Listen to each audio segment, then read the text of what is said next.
শাবানের চাঁদ শবে বরাতের রাত যখন এসে যায়, অনেক এলাকাতে দেখি, আমি তো কম বেশি অনেক এলাকায় ঘুরেছি, অনেক দেখা যায় যে ওই রাত্রে কি করে, হালুয়া রুটি অন্যান্য ইত্যাদি ইত্যাদি করে তারা কি করতে কি করে আপনার কিনা ওই রুটি বিতরণ করে, তাই তো নাকি?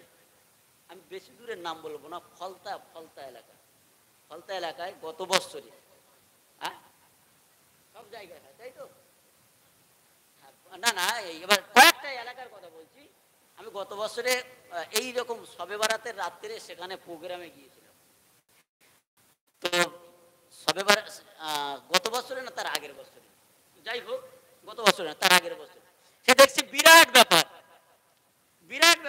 ইবাদতের রাত তারা দেখছি ভাই মানে পটকা ফাটাচ্ছে, বাচ্চাদেরকে দিয়ে তারা পটকা ফাটাচ্ছে। আমি বলি আল্লাহ এ কি অবস্থা, আমি তো দেখে আশ্চর্য হয়ে গেছি, এটা ইবাদতের রাত, এটা কি ইবাদত করছে, এটা কি কালী পুজো করছে দেখি, হ্যাঁ? তো আমি যে আজকে তো শবে বরাতের রাত, আমি বলি কেন শবে বরাত বলে তো মানাচ্ছে না, তো আমার তো মনে হচ্ছে কালী পুজো হচ্ছে। আমাদের ওদিকে তো কালী পুজো হলে তারা তো পটকা ফাটায় এই রাত্রে, তো আমি তো মনে করছি তো কালী পুজোর রাত হচ্ছে। আপনার এদিকে হয় নাকি? এদিকে কি হয়? এদিকে একটু হয়, বোম ফাটায়, চকলেট ফাটায়, বলি চকলেট ফাটায়, বাচ্চারা চকলেট ফাটায়, অল্প ফাটায় তাই তো, একেবারে ফাটায় মানে বেশি ফাটায় না অল্প ফাটায়, হ্যাঁ বেশি ফাটায় না অল্প ফাটায়। আজকে থেকে বলবো যারা এই পটকা ফাটায় বাচ্চাদের হাতে পটকা তুলে দেবেন না, ওই রাত্রে বাচ্চাদের হাতে পটকা তুলে দেবেন না। এই যে পটকা ফাটানোটা, এটা হলো ইহুদি গায়ের কওম, ওই রাতে তৎকালীন সময়েতে ইহুদিরা, মক্কার ইহুদিরা, মদিনার ইহুদিরা তৎকালীন সময়ে এই রাত্রে তারা রাত জেগে জেগে তারা পটকা ফাটাতো। তারা কি করতো?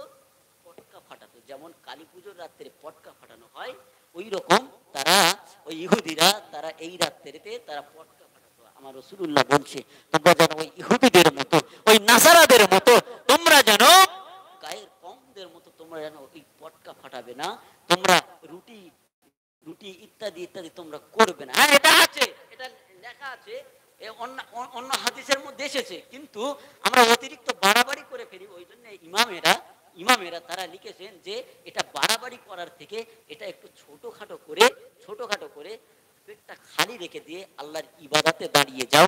আমার আল্লাহ পাক বলছে লাইলাতুল কদরি খায়রুম মিন আলফি শাহর, আল্লাহ পাকের দরবারে উত্তম রাত এই রাতটা হলো ইবাদতের রাত। একটু সুবহানাল্লাহ। হে তরুণ তোমাকে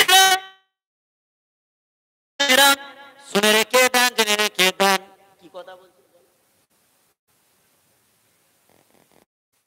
না, এই রাতে রুটি হালুয়া কোন দিনের কথা বলা হয়েছে? এই রাতটার পরে, এই রাতটা ইবাদত করে নাও। আমি তো বলছি যে হাদিসে আছে, লেখা আছে, আমি বলছি যে হাদিসে লেখা আছে, কিন্তু আমরা তার উল্টোটা করে ফেলছি। হয় তার আগের দিন করে দাও, নইলে তার পরের দিন করো, কিন্তু ওই রাত্রিতে করো না, কারণ ওই রাত্রে করলে কখন তুমি ইবাদত করবে বলো? কখন তুমি ইবাদত করবে? ওই রাত্রে হালুয়া করতে, রুটি করতে সারাদিন আমার মা বোনেদের শরীর ক্লান্ত হয়ে যায় কি না? তাহলে ওই রাতটা তারা ইবাদতটা কিভাবে করবে? প্রসেসটা আপনাকে আমাকে ঠিক মেনটেন করতে হবে। আমরা তো সেটার বিপরীত দিক নিয়েছি, সেজন্য আমাদের জন্য কি তার আগের দিন করো, নইলে তার পরের দিন করো। আর যদি আপনি বলেন যে না আমার ওই দিনেই করতে হবে, ওটা নাজায়েজ, ইমামগণ লিখেছেন, আমার কথা নয়। তাহলে কি বললাম বুঝতে পেরেছেন? আগের দিন করতে হবে, নইলে তার পরের দিন। রব্বুল আলামিন ওই রাতটার গুরুত্ব আমার আল্লাহ অনেক অনেক দিয়েছেন। একটু দুরূদ শরীফ পড়েন, আল্লাহুম্মা সাল্লি আলা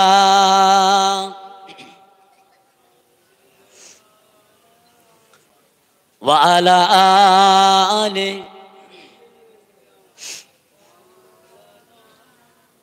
হৃদয়বাসী তোমায় ভালোবাসি তোমায়, হৃদয় উজাড় করে আমি ভালোবাসি তোমায়, ভালোবাসি তোমায়, ভুলিনি